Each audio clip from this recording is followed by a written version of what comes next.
Greetings, I'm Maggie Moon. Thank you for joining me today. I have a very special guest here today, Jennifer from Belladonna's Botanicals. Greetings, Jennifer. Thank you for having me. So today we're going to talk a little bit about the Demon Evocation kits that I worked on in collaboration with 𝐃𝐸𝐿 Impressions that will be released or are released shortly. And this is just an example of one of them. Awesome. And also big shout out to 𝗃𝐸𝐿 for doing a lot of the graphic design and video editing and all that work, because it's been a lot of work to pull everything together. Yeah, so a shout out to him too as well. Yeah, so I started working on the collaboration with 𝐃𝐸𝐿 Impressions about a year ago, and we released a smaller group of them through the site based on, you know, what they already had in their catalog. And you know, we sort of went from there, and yeah, had a little bit of back and forth between what was included. One of the things that I switched up this time around was including the Spellfire blends, and because at that point in time when I was doing this a year ago, we were still having a lot of supply chain issues, and I couldn't get the bottles in bulk for them, so I didn't initially include them. And some of the original kits had perfumes and bath salts in them, but I didn't have them for all of them. So I wanted to make them a little more uniform. And not everyone, you know, takes baths either. So that's true. That's true. So what will someone get in one of those amazing kits? I'm so excited for these to be so released. From 𝐃𝐸𝐿 Impressions, you'll get a nice candle. And I think these burn for about 40 hours. Nice. And they'll all have the sigil of the entity on it. And then you will get one of the medallions. Those are gorgeous. Yeah, they're really beautiful. They've got a nice weight to them, and these are more of a ritual tool than per se like something you would wear like an amulet. Like this is something, you know, like I have my Lucifer one in use almost all the time. Sometimes I use them in tandem with charging and pulling that energy into some of the products I'm creating. So that's from them. They're amazing. They're also they're local to me. So, so that's kind of how I got acquainted with them. We were doing some of the same events in the before times and stuff like that. So okay, nice. And as I mentioned, we've got the Spellfire, which is an alcohol based. I use these a lot for like burning sigils. Yes, it's amazing. It's got all the, I don't know if you can see, got like the corresponding herbs and stuff in it as well. Perfect. And then, I think everyone needs some of those. I do. I think every witch or sorcerer needs to have that kit. Yes, yeah, they're amazing. And we have the ritual oils, a loose incense blend, and I've mentioned in some of the other videos, I took an incense crafting course a few years ago, and I literally stopped it at the loose incense. I'm like, nope, cone and stick incense doesn't exist anymore, because the amount of smoke you get from burning loose incense, like just a little teaspoon of it, you would have to burn like an entire pack of stick incense to get the same amount of absolutely smoke. And if you do any kind of smoke scrying or manifestation, it's perfect for that. Yes. And then we have the flying ointments for each, that's are custom tailored for each of the entities. It's got the entheogenic base, and it's got the correspondences and stuff for that particular entity. Nice. And then we have a little box for it, and we have the radionics charged spirit stones. And I charge these on a radionics box with the sigil and other ritual things for like 5 to 7 days to pull in the energy. And one of the cool things that these can be used for is, as part of this release, we are doing a series of binaural beats videos that'll be available on YouTube and also like on our websites and stuff. And you can use the spirit stone and the binaural beats to really connect for meditation and astral travel and channeling, even pre-ritual work, stuff like that, to really get connected with that entity. Nice. You thought of everything. That's awesome. Yeah, I mean, there's a lot that goes into, you know, the ritual stuff that we do. I mean, you know, it's sometimes, you know, you improvise, you're doing a quick thing, you can't find that one thing you're looking for, because what you can't see is what's under my altar behind me, which is just boxes full of things. Yes. Yeah. And, you know, these products are created with the intention for each spirit and manifesting that spirit in whatever way. So it's a magical process in the creation of a lot of these products. Am I right? Absolutely. And I know you make similar types of things as well. And, you know, what's interesting when you're looking at, you know, people who create these things by hand in their ritual spaces, pretty much at this point, my entire house is a ritual space. You know, that you're getting that magical energy of the practitioner, you're getting the energy of the entities that they work with, because after a while, you just realize they're kind of always there. You know, it's like, I work with Lucifer enough that like, I don't have to sit there and do a gigantic like Lucifer evocation. I was like, hey, Lucifer, hey. Yeah.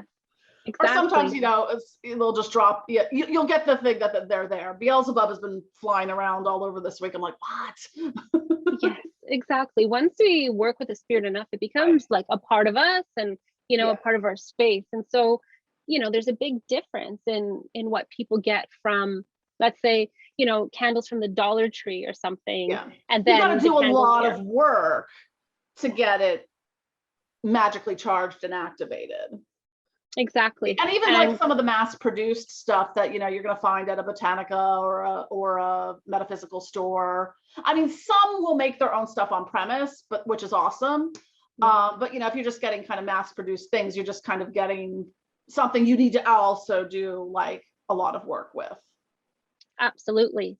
You know, and you don't know what conditions they're made under. They could be made in a factory. You don't know what kind of energy is being poured into the wax and things like that. And if you don't know how to properly, you know, clear all that stuff out, unless you're doing baneful magic, then that would maybe help. But I mean, you know, when you, and I know I can tell the difference too between like when I get your candles or I get ones that are from like the jar candles that have like the sigils painted in them and carved in them and already, you know, they put their oils and intentions and glitter, which yay, and stuff like that, that I get a much different result from those candles than I do from, you know, the one, just the, you know, standard, you know, little candle you get from, you know, at the dollar store, or just even the ones at the metaphysical shops, like here's the road opener candle. Well, okay, it is a road opener candle, but I still need to do something with that to kind of push that intention into it. Yeah, you need to make it a road opener candle. And when people are buying products from someone like yourself or myself, or that, you know, every step is, you know, an act of magic. It's a ritualistic act. You know, the oils are charged and imbued with the energy, the wax right from when they're making it, with the sigils and everything, the whole, so that you're getting layers and layers and layers of and that. you and I are both Reiki masters too, so you've kind of got that kind of energy that comes into it. So there's a lot that, you know, for us, there's a lot that goes into it. Like, it's not, I get asked, you know, because from other practitioners and colleagues and stuff, they're like, your stuff comes like already charged and activated, like ready to go. Like, what kind of rituals and stuff do you do? Like, I mean, I'm like, I'm not doing like, you know, a week-long ritual or something for this or whatever, you know, it's just kind of that it's in some sense, you've got this natural flow of your energy and all that goes into it, the environment you're in. And stuff like that. It's sort of like, because sometimes people, and it depends on the tradition. Sometimes people think that, oh, well, this needs to be charged, you know, magically for a certain amount of time. I'm like, I'm not gonna sit here with a stopwatch and be like, okay, you know, or, you know, timer or something to do that, because that for my practice doesn't make any sense. Yeah. And, you know, the person who is purchasing the candles or whatever, if they're interested in that sort of thing, you know, there's nothing to stop practitioners from adding their own stuff to that, you know, so you're just getting that extra boost. Yes, it's like a fine wine or aged scotch, you know. Yes, it's top shelf stuff, you know, not that you know, it's that sometimes things gain you know, power and traction over time. Provided, you know, unless it's an oil, after, you know, a certain amount of years, it might get a little funky, but because some, you know, some things like carrier oils and stuff like that, like olive oil or sunflower oil, after a couple of years, it might get a little off, but, you know, and that's just gonna be more of a smelling off thing than really that that's having a major impact on that. Or you could always use it for baneful magic. Yes, there you, yes, exactly. Really, and there's no way to make doom oil smell stinkier than it already does. No, and the more the nasty stuff in there, the better, you know. Yeah, and that brings sulfur in there, it already smells bad. Yes, and that brings me to my next point. Like when you buy stuff, let's say from the dollar store, whatever, you know, it's all, you know, it's picking up on that energy from everybody that's touched it, looked at it, walked by, had an argument, yelled at their kids, whatever, you know. Whereas when they purchase stuff from, you know, businesses like yours or myself, you know, that stuff is being stored in our sacred space. You know what I mean? And it's getting further charged with the right kind of energy. Yeah. So on all levels, it's just worth it, worth the extra steps, and the quality of ingredients that are used is a big difference. Then absolutely, and you know, some of it is what, you know, what's going on in our lives and our mindset. You know, will impact when we're making something. I'm like, if I'm in a shitty mood, I'm like, it's time to make some baneful stuff. Exactly. You know, we don't want to be utilize making healing oil when I'm, you know, sick or in a terrible mood. Don't want to be making love stuff when I, you know, when you just broke up with your boyfriend, and whatever. You know, it's, you kind of have to match those things. And I have a great respect for ritual magicians who can just kind of like schedule things in and do them without that affecting, because I'm like, no, I can't do this today because I'm not in the right mood for it. My energy flow is not correct to do this.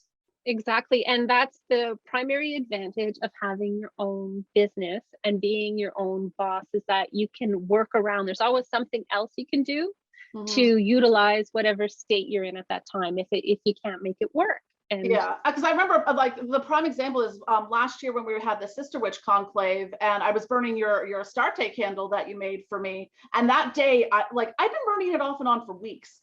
The glass was clear. The wax was clear. Everything was fine. I don't know what happened that day. I was in the worst mood I have been in probably that entire year. The entire, like, it looked like I threw it into a fireplace. The wax was charred. The entire glass turned black because I'd taken a picture of it when I lit it and it was perfectly clear. Within a couple hours of time, just absorbed, because I was so connected with working with Astarte at the time, it just pulled in all that energy. And that really showed me just how much our own energy affects the things that we do magically.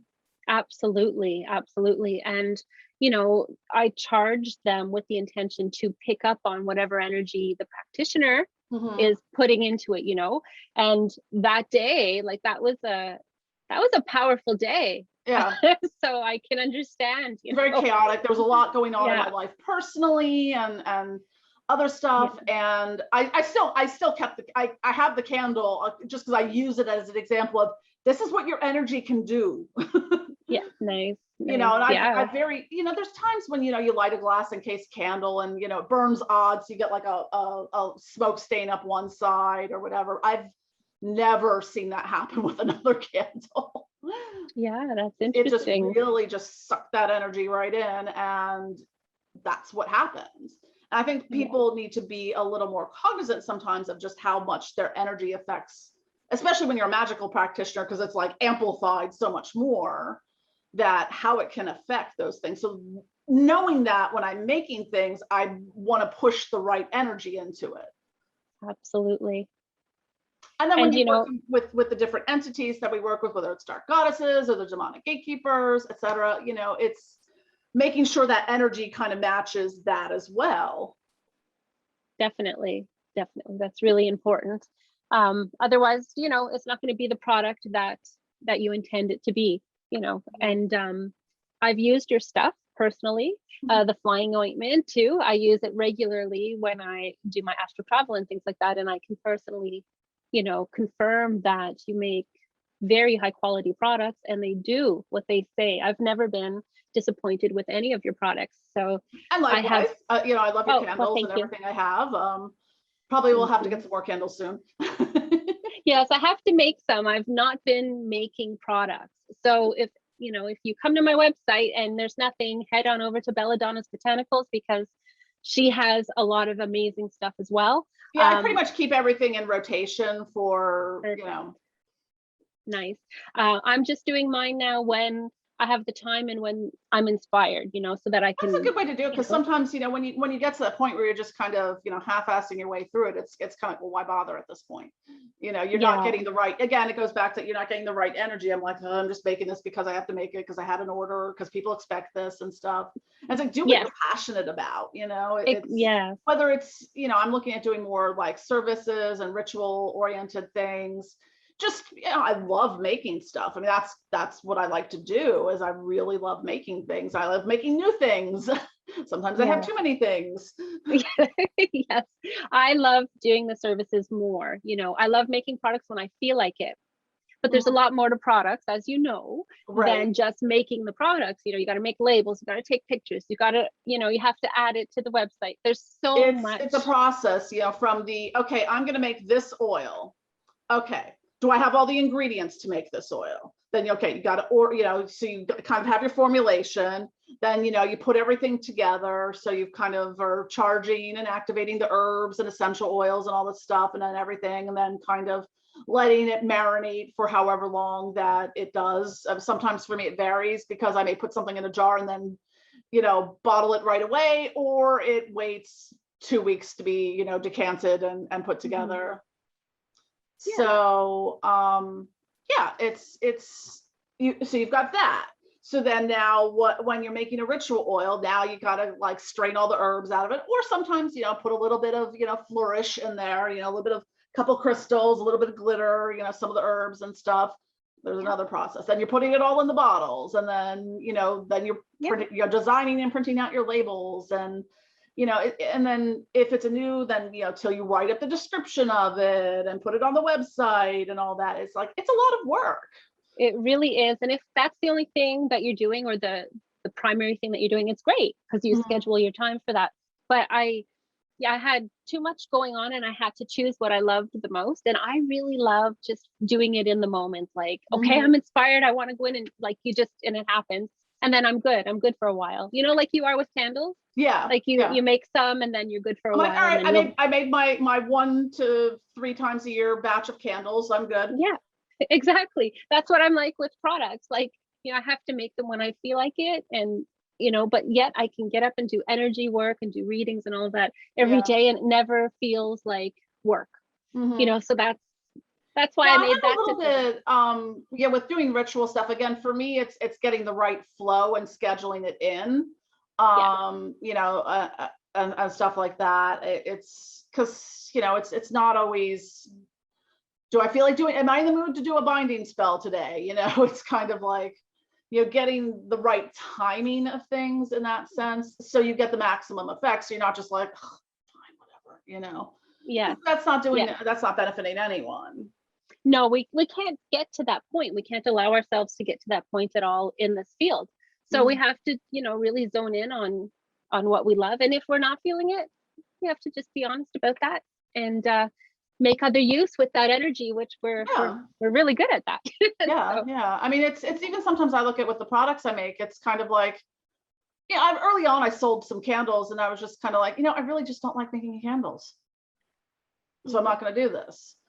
Or certain types of products. Like I used to sell a little bit more on the skincare side of things. I do still have a few things, but it's not something I'm actively developing more of. Okay, yeah. You know, it's just kind of what's working for you, and what is also selling. You can make something that you think is super awesome and no one buys. Yes, it happens, you know, and you live and learn. And these products here, so how did that get all born about? I started, it's one of those things, it's like most things in my life are kind of piecemeal together over a span of time. Like I started playing around with essential oils and aromatherapy probably about 10 or so years ago, just for like my own, you know, wellness and stuff like that. And, you know, in and out through different things. And then I started I was having some skin issues and stuff. And, you know, kept buying, you know, all this fancy pants, expensive skincare things, none of which actually helped. And then finally I was like, well, you know what? I'm going to make my own stuff.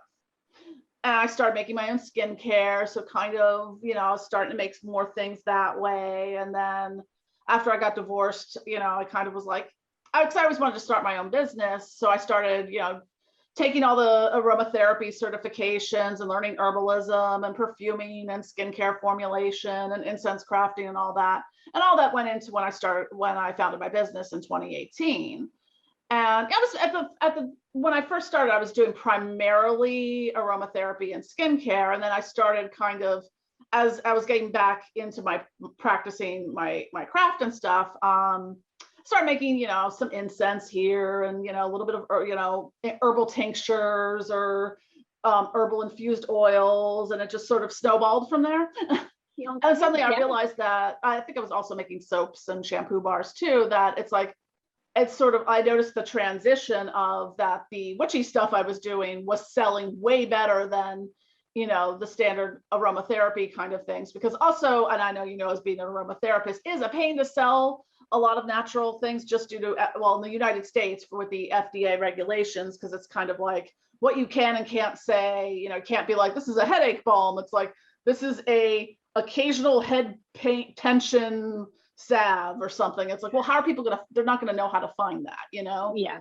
And you can't say that, oh, this helps with anxiety, it's just, it's a very convoluted way of trying to sell something that you can't say exactly what it is or what it does. Yeah. It's hard and it is a pain. You're right. And there is a big market for that anyway already, usually at health food stores where people can go. But the witchcraft stuff, like witches seek out our stuff and we're very picky about where we buy our stuff. And Absolutely. Once we find what we like, we're loyal. We keep going back because. Right. Like, I mean, I buy a lot of crystals now. Do I want to just go buy a bag of crystals on Amazon, or do I want to go to someone where I know I'm getting a quality piece, that it's not fake or, just unethically mined or things like that. Exactly. So, going to people who have those relationships and who you can trust and stuff like that when you're buying these things. Absolutely. It makes a world of difference. And even the same thing with ritual services and whether it's tarot readings or things, because I've noticed a recent trend. And not to poo-poo people who sell things on Etsy, because I have an Etsy store and stuff, but like I've had a lot of clients like, oh, I bought this spell or ritual on Etsy, and I have to do like the channeling and divination to figure out if it was actually done. And and some of what they were told was just utter garbage. But it's like, but also on the same time, it's like, I know who I would go to for different things. I know the people that I go to for readings or the people for this type of ritual, because everyone has different things that they specialize in as far as any type of ritual or divination or things of that nature. So yes, and that's why it's important to do your homework before you hire services or even stores. I've purchased from stores before where I'd never received my things, like from a website that I didn't know. So that's why it's important to seek out reputable sources or ones that are recommended by other witches in the community. I get a lot of clients as well that have had work done, with other people, nobody that I know. And they're not sure if the ritual was actually done or they never got any feedback. They don't know, and a client should never come out of a service not knowing if it was even done. Yes, exactly. It's you never know when it comes to having expectations of things. It's sort of like there's mixing the magical and the mundane. If I'm like, I want to increase my business revenue, 50% next month. Well, I'm going to have to do the work to account for that. And that might take doing some mundane things like, boosting ad revenue for that, or budgets and stuff for that month. And then keeping up with, okay, I just sold 1,000 more things than I was anticipating. Now I've got to step up the production and process and stuff. So there are mundane things that go hand in hand with what we do. So absolutely. I have received that question more than once. Like, if you're performing a spell or if I perform my own spell, why do I have to apply for a job? What? Yeah. Well, because they're not going to come knocking to your door. It's not, the spell doesn't work. We're putting everybody, yeah, it's going to influence the energy around that you might, it's also the kind of the set it and forget it type thing. Because if you're sitting there going, oh man, why isn't this spell working? Why isn't this ritual work? It's not going to work because you're putting that energy into it. I had to learn that lesson myself a few times. Like, why isn't this working? Yes. Because you're sitting there going, why isn't this working? I suck. Yeah, which isn't helpful to your magic either, So yeah. So let's get back to the products. So how many products are included in the entire collection? Is it the same amount for each box, or is it? Yes, it's the same. All the boxes are going to be, you'll have the candle and the medallion from 𝐾𝐿𝐿 Impressions. You'll have the spirit stone, flying ointment, spellfire, ritual oil, and the incense blend that I create for each one. Very nice. Very nice. Well, that is pretty exciting. Yeah, I'm really excited. This is a great opportunity, and it's especially with some of the demonic gatekeepers. Like the reason I started making some of this, like trying to find the things for each of them. It's like you go and you're like, wow, I have to buy these things from 20 different people because not everyone makes stuff for Abaddon or Beelzebub or Lucifuge or stuff like that. Yeah, sure, Lucifer and some of the other ones that are a little more well known. Sure, there's a lot more stuff out there for them, but some of the more obscure things, and I know with working with 𝐾𝐿𝐿 Impressions, because they primarily were focusing on the 72 𝐾𝐿𝐿 spirits, some of those are pretty obscure. Yes. Yeah. So, and their stuff looks amazing as well. Yeah. Yeah. So that's awesome. So that's all really interesting, and I am super excited about these boxes. I cannot wait to get my hands on one whenever they come out. Thank you so very much for joining me today, Jen. I had a great time chatting with you. It was a great chat to have, and I think it was informative for everyone because not everyone knows kind of what goes into what we do, and that it's more than just throwing herbs in a jar. Absolutely, a lot more goes. We have a lot of professional training behind what we do as well. Yes, we do. Yeah, when you're making products like this professionally, it's really good to have that training with the experience combined. And I think we both have been in this field a while and create some really good stuff. And I love your products. And I love yours as well. Thank you. And it was a pleasure to chat with you today again. And I look forward to chatting with you in the future. Awesome. Thank you so much for having me. And all our links and stuff will be below. And awesome. Have a good one. You too. Dark and wild blessings. Bye.